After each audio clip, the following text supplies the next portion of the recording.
تجيش الموعد. إن كنت محبا لله حقا، إن كنت محبا لله حقا، فالله عز وجل ضرب لك أول موعد للعبادة من كل يوم الفجر، وقرآن الفجر، إن قرآن الفجر كان مشهودا. النبي عليه الصلاة والسلام فسر هذه الآية المباركة بحديث: يتعاقبون فيكم ملائكة بالليل وملائكة بالنهار ويلتقون عند صلاة الفجر.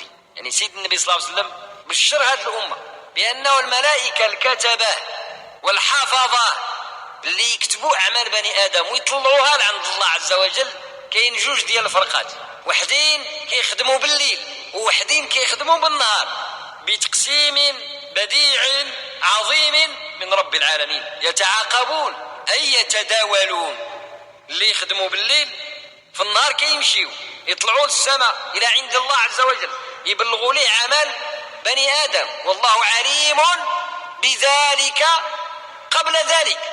ولما كيطلعوا هما كينزلوا ديال النهار، ملي كيجي الليل كيطلعوا ديال النهار وكيهبطوا ديال الليل. قال النبي عليه الصلاة والسلام: ويلتقون عند صلاة الفجر. الوقت اللي كيتلاقوا فيه الملائكة ديال الليل والملائكة ديال النهار كيتلاقوا فيه في الأرض هو الوقت ديال الفجر. ويحضرون الصلاة مع العبد ومع العباد. تصور هذه الصلاة المشهودة، مشهودة أي تشاهدها الملائكة، كتحضر لها الملائكة، كل هالملائكة لا ديال الليل ولا ديال النهار حاضرين كاملين، وذاك العبد اللي خدامين معاه ما كاينش. مشكلة، مأساة فعلا، والله إنها لمأساة أن يحضر ملائكة الليل وملائكة النهار ويغيب المعني بالأمر، مول الخدمة ومول الشغل ما كاينش. وقت عظيم يضيع من حياة العبد لا قدر الله، مأساة.